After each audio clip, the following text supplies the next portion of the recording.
아무런 하주니 세번 구르바를 쌓죠. God such to God such happy such Nanak hosi be such.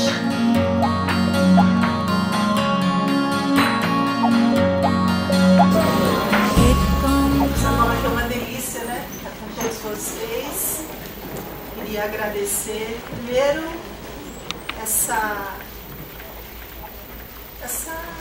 conexão que nós tivemos com algo maior para fazer um teatro com esse tema que é bem pertinente, né? Ficar assim, lotadinho. Porque a Salad faz 31 anos, fez dia 7 de setembro. Então a gente está comemorando isso também. Então, muito obrigada. Seja bem-vindo.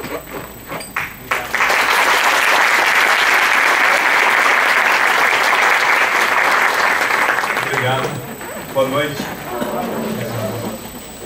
Queria agradecer a presença de vocês, agradecer o convite da Lúcia e a esse amparo todo carinhoso que a gente recebeu aqui. Então a gente vai falar de yoga, meditação e medicina. Antes de mais nada, a gente precisa colocar um pouquinho de conceito do que é yoga e como a yoga pode ser traduzida, como ela pode ser conceitualizada. Eu sei que tem bastante gente no público que é praticante ou professor de yoga, mas sempre vale lembrar alguns conceitos, né? A yoga pode ser dita como uma prática para restaurar a harmonia mente e corpo. Ela tenta a fusão da consciência individual com a consciência universal. E é interessante porque ao fazer yoga, você já está dando um passo nessa união. Qual união? União entre o corpo físico, o corpo mental e o corpo espiritual. A yoga foi desenvolvida há muito tempo, eu vou dizer 5.000 anos aproximadamente, com o intuito de trazer união e equilíbrio entre o corpo físico e o corpo mental, e por que não do corpo espiritual. Essa é a base do yoga. Não dá para falar de yoga sem falar de Patanjali. Patanjali foi o primeiro cara que resolveu organizar essa história, colocou em sutras. Eu vou falar rapidamente, não vou entrar em detalhes. Nos 8 sutras de Patanjali, que são regras de comportamento, autodisciplina. Não tem um yogi que fala que pratica yoga se ele não tem autodisciplina. Começa daí. Os asanas, que são as posturas físicas. Pranayama. Pranayama, na linha de yoga que nós trabalhamos, pranayama é a base do trabalho. Pranayama é respiração. Técnicas de respiração. O corpo físico segue a mente e a mente segue a respiração. Pratyahara, controle dos sentidos. Concentração. Dhyana, que é meditação. E Samadhi ou Samadhi, com coincidência ou não, acredito que não, o nome do centro, que é relaxamento e iluminação. Aqui vale uma outra ressalva. Samadhi, ou para nós da Kundalini Yoga, Shunya, um estado de meditação plena, é possível para qualquer ser humano. O que a gente vai falar aqui hoje é da Kundalini Yoga. Kundalini Yoga é uma yoga bastante ancestral, embasada ainda nos ensinamentos ancestrais, trazida pelo mestre Yogi Bhajan. Ela é bastante abrangente. Quem pratica Kundalini Yoga sabe o que eu estou falando. Ela tem tanto as práticas dos mantras, dos sons, a gente vai falar um pouquinho e praticar um pouco disso hoje. Práticas dos exercícios respiratórios, os pranayamas. Exercícios físicos, que são os asanas, as posturas. Geralmente na Kundalini Yoga as asanas são em movimento. Tem gente que chama, parece que o Hatha Yoga, só que é em movimento. O relaxamento, parte fundamental da prática. Geralmente a gente faz deitado ou sentado numa cadeira confortável. E as meditações. Eu diria que a Kundalini Yoga ela pode ser dita como uma yoga bastante meditativa. E por muitas vezes é difícil você diferenciar durante a prática o que você está fazendo é yoga ou é meditação. Então a gente não diferencia. Porque é difícil mesmo. Porque a ideia básica, fundamental da Kundalini Yoga é colocar a pessoa em meditação. É a pessoa se colocar, melhor dizendo. A pessoa se colocar em meditação. Então, o trajeto, desde o começo, que começa a entoar os mantras, faz a respiração, alongamento, atividade física, relaxamento e meditação, todo esse trajeto é para levar a mente no neutro, na meditação. Então, é difícil dizer, isso é yoga ou meditação? Na Kundalini Yoga é praticamente a mesma coisa. Ora um pouco mais ligado no corpo físico, ora um pouco mais ligado no corpo respiratório, nas respirações, ora um pouco mais no corpo mental, nas meditações. São relatos antigos, uma tradição secreta e sagrada na antiguidade. Poucas pessoas tinham acesso a Kundalini Yoga, até que em 1968, Yogi Bhajan, esse cara aqui, resolveu trazer a técnica para o Ocidente. Ele fundou a 3HO, que é uma instituição que organiza isso tudo, esses ensinamentos. E aí já começa um pouco da nossa história. Isso aqui é na final da década de 60, começo da década de 70. Então Yogi Bhajan chegou no Ocidente. Imagina um indiano, professor de yoga, chegar na Califórnia. Naquela época onde estava acontecendo isso aqui. Woodstock. Aquela juventude, na época, procurava muita coisa com as drogas. Então, num primeiro momento, olha que interessante esse dado histórico, num primeiro momento, ele se deparou com alunos, com indivíduos que procuravam yoga e que eram na época, voltando lá nos tempos de década de 70, começo, as drogas disponíveis eram maconha e LSD, não tinha esse vasto cardápio que a gente tem hoje. E ele falava assim, vocês não precisam da droga, vocês não precisam usar a droga para atingir o que vocês estão buscando com a droga. Então, logo no primeiro momento da história da Kundalini Yoga no Ocidente, já começou essa ideia de ajudar as pessoas em algum contexto clínico específico. E foi fundado, então, logo no começo, um programa de Kundalini Yoga para desintoxicação de drogas. Yoga, meditação e medicina. A yoga não é fundamentada na doença. A ideia da prática é trazer samatva, equilíbrio, homeostase. Atenção de forma ampla e global. Hoje, a gente vê a medicina bastante fragmentada.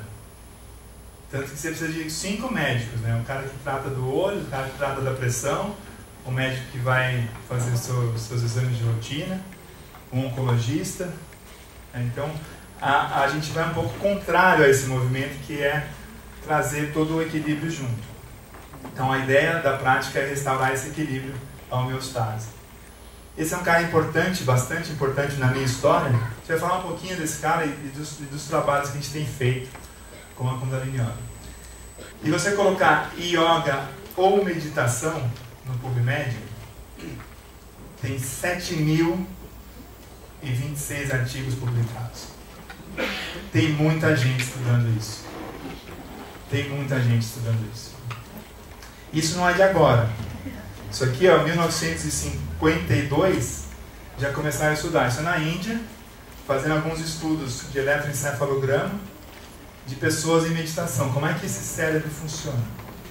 E por questões didáticas, eu vou separar como a gente tem feito para estudar os efeitos das posturas, dos pranayamas e das respirações em cada um no seu contexto. Então, vou falar um pouquinho das meditações. Não dá para falar de meditação sem falar um pouco da qualidade da mente. Quando a gente estuda a mente do ponto de vista do yoga, a gente tem essas 3 divisões, tamas, rajas e sattva. Também podemos dividir de forma didática a mente em positiva, negativa e neutra. Não que positiva é legal, boa, e negativa é ruim, mas a mente positiva é aquela que te impulsiona. Vamos fazer, vai dar certo, é bom que a gente tenha. Ela em desequilíbrio não dá muito certo. A negativa é aquela protetora, que protege, que é bom. Geralmente os pais têm isso. Não, não vai, cuidado. Não põe a mão na tomada. Enfim, não bebe e dirija, e assim vai. Protetora, boa também. Mas ela em desequilíbrio, a pessoa não consegue entrar no avião, às vezes. Tem medo de tudo. Acontece com qualquer um, gente. Nós não estamos falando de uma posição que isso pode acontecer na vida de qualquer pessoa. Desequilibrou, começa a ter medo, não consegue, trava. Ou então achou que dava, deu um passo maior do que conseguia dar. E a mente neutra. Então, boa parte do que a gente vai falar e fazer hoje está pautado na mente neutra, meditativa. E algumas meditações, alguns exercícios têm mais a ver com uma parte da mente do que a outra. Então, não são todas as meditações iguais. Não são todas as práticas iguais. O estado meditativo ele é muito semelhante. E a ideia é que qualquer meditação leve o indivíduo a um estado meditativo. Mas as práticas não são iguais. Mas se alguém chega com uma queixa, síndrome do pânico, por exemplo, super frequente hoje, extremamente gratificante trabalhar com esse pessoal. Porque tem esse desequilíbrio. E onde a gente vai trabalhar? Quem tem alguma ideia? Quando a pessoa chega, eu vou dar uma dica que ela chega desequilibrada porque a mente negativa está muito ativa. Como é que vocês acham que a gente vai trabalhar com alguma dica? Neutralizar ela. Neutralizar, não na positiva. A gente vai no neutro. Quanto mais neutramente fica, mais fácil ela se equilibra. Então essa é a base do trabalho. Existem técnicas de terapia comportamentais que exploram isso e entram em contato com a mente negativa, tenta trazer alguma coisa positiva. A nossa forma, com yoga e meditação, de ajudar essas pessoas é através da mente neutra. E ajuda, gente. É extremamente gratificante. Aquela técnica que veio lá de trás, que desenvolveu para equilíbrio mente e corpo, ela está sendo usada para tratar um desequilíbrio. A pessoa aprende a respirar. Engraçado, né? Não, aprender a respirar. Todo mundo sabe respirar. Vocês estão respirando, senão não estariam aqui. Né? Mas a gente ensina a pessoa a respirar. Simples e eficiente. Então, um pouquinho de conceito sobre meditações. Isso aqui eu gosto, vamos dividir um pouquinho. Medita-se para o nada, e quando esse nada é atingido, que para nós é chamado de shunya, o praticante pode experimentar uma sensação de bem-estar, de clareza. Shunya. E os mantras podem ajudar. Então a gente vai entrar no assunto dos mantras. Esse é um diagrama, uma foto do livro do David, do céu da boca. O céu da boca é extremamente inervado, tem muitas terminações nervosas. E quando a gente faz um mantra, a gente entoa um som, ele vibra. Isso tem um efeito no cérebro.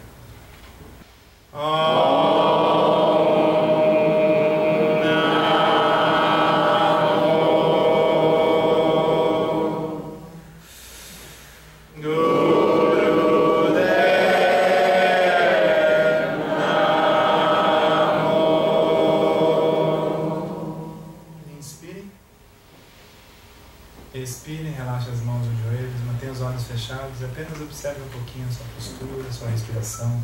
Se respirar calmamente e ou forçar uma respiração pela narina esquerda, você estimula seu sistema nervoso parasimpático, estímulo vagal que a gente chama.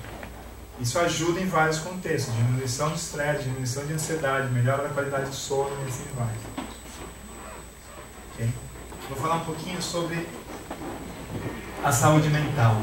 Então a gente tem usado isso no contexto clínico para ajudar no tratamento dos distúrbios do humor, como depressão e bipolaridade, e sobretudo de transtornos ansiosos. pânico, estresse pós-traumático, transtorno obsessivo compulsivo, distúrbios do sono. E é interessante como que a meditação ajuda nos sintomas depressivos e ansiosos, né? Muitos dos sintomas depressivos estão relacionados ao que já passou. É comum o sintoma depressivo ou a pessoa depressiva ficar se lamentando. Ah, porque foi isso, meu pai, minha mãe, meu cachorro, meu irmão, meu vizinho, foi aquilo, porque eu fiz assim, porque eu fiz aquilo, meio que se arrependendo. Isso é um sinal de sintomas depressivos relativamente comuns. Enquanto que a ansiedade, um pouco é necessário e é bom, mas assim como o estresse que eu estava falando para vocês. Mas demais, geralmente está antecipando demais. E aí a mente meditativa, ela, incrivelmente, ela se desfaz um pouquinho do que já passou e do que está por vir. E aí automaticamente reduz o estresse, a ansiedade e a depressão. Por isso está sendo usado no contexto clínico e cada vez mais sendo usado. Outros benefícios reportados. Se tem uma sensação de calma e bem-estar, pode ser que tenha sensação de calma e bem-estar que vai além do que o momento da prática. Alguns estudos falam que o tempo de prática, ele dura 10 vezes o tempo de prática que você fez. O efeito da prática. Na nossa linha de Kundalini Yoga, a gente recomenda uma prática diária de 2 horas e meia no começo do dia. É o recomendado. Quase ninguém faz, tá? Deixa bem claro. Mas o recomendado são 2 horas e meia, porque você passa suas 24 horas e ganha 1 hora de lambuja para você ficar sob o efeito da meditação. As pessoas disciplinadas fazem por 40 minutos, meia hora, 20 minutos e tá bom, hein? Tá bom. Diminui os níveis de marcadores no sangue do estresse. Isso foi mostrado. Aumenta a capacidade e o ânimo para você enfrentar as dificuldades do dia a dia. Tudo isso foi reportado. Melhor atenção e memória. Aí ela ganhou espaço dentro da neurociência. Melhora a qualidade de vida, melhora a compaixão, empatia. Gente, melhora bastante coisa. Outros benefícios. Estão estudando que as meditações podem aumentar a liberação do GABA, que é um neurotransmissor responsável por a ausência dele por várias doenças e a presença deles, prevenção de algumas doenças. Pode liberar a ocitocina, que também aumenta o bem-estar. Estresse pós-traumático grave, Alzheimer. Todas essas doenças degenerativas crônicas cursam com redução do hipocampo. Isso é relativamente fácil de ser estudado com ressonância magnética hoje em dia. O volume do hipocampo. E ela mostrou que os meditadores, olha a diferença da volumetria do hipocampo do pessoal que fez a meditação por 8 semanas, gente. Não é que ela começou estudando os monges, Dalai Lama ajudou nisso. O Kirtan cria uma prática que a Kundalini Yoga abraçou com tudo, simples e eficiente. Os benefícios prováveis. Já falei dos neurotransmissores. Alguns mostraram mesmo que aumenta a acetilcolina, norepinefrina e talvez o GABA. E aqui tem uma coisa que a Mônica vai gostar. A representação do homúnculo cortical. O que quer dizer isso? Esse nome feio aqui. O córtex cerebral, ele entende nosso corpo diferente do que ele é. Como?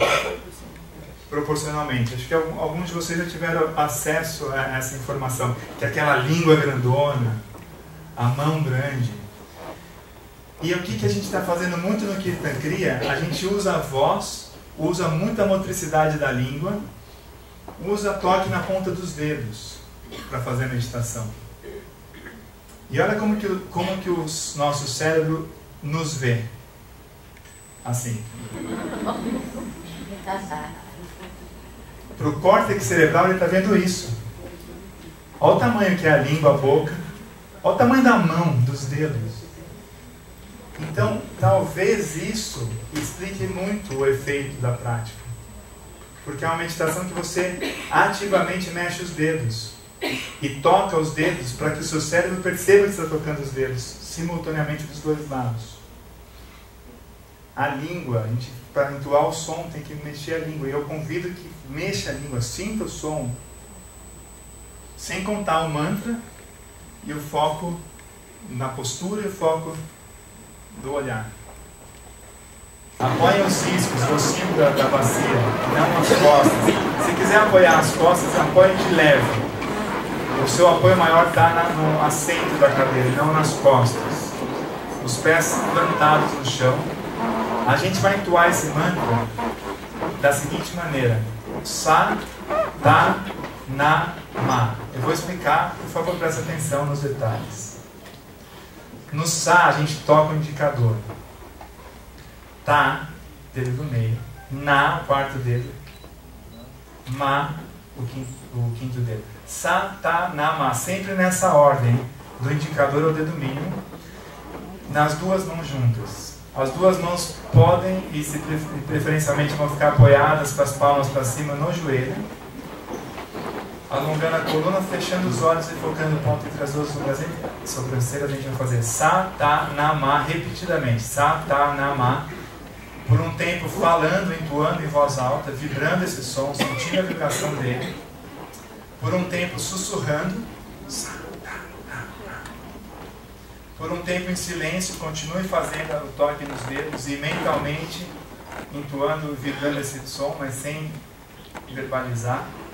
Depois o contrário, sussurrando, falando, e a gente termina. Se por acaso vocês podem usar um instrumento de visualização, que é como se fosse um L, como se o som entrasse no topo da cabeça e saísse pelo ponto entre as duas sobrancelhas. Sa, Ta, Na, Ma. Isso pode otimizar a prática. Quando a mente começar a pular de muito, querer sair, né, já está pensando o que vai comer, está com fome, certo? Procure manter a atenção no mantra, no toque dos dedos. O toque é um toque preciso, tá, gente? Não precisa estrangular o dedo, necrosar a unha, mas é um toque preciso. Eu diria 1 kg de pressão. Fácil. Um toque contínuo. Sa, Ta, Na, Ma. E uma outra coisa, se durante o silêncio começar muito instrumental, pode sussurrar baixinho. Ok? Feche os olhos.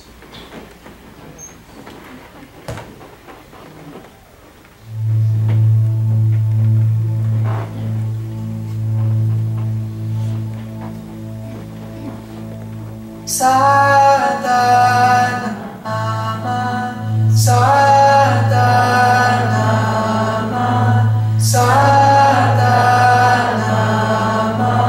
Sadhanama, Sadhanama, Sadhanama, Sadhanama,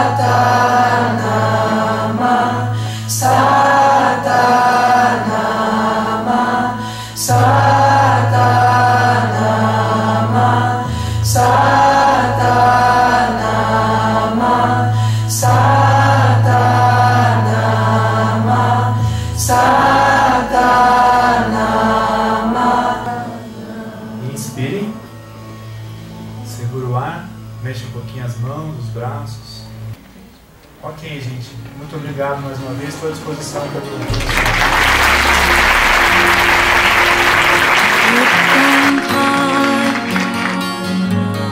Satnam Karta Purta Nirpa Nirvair Akamurat Haju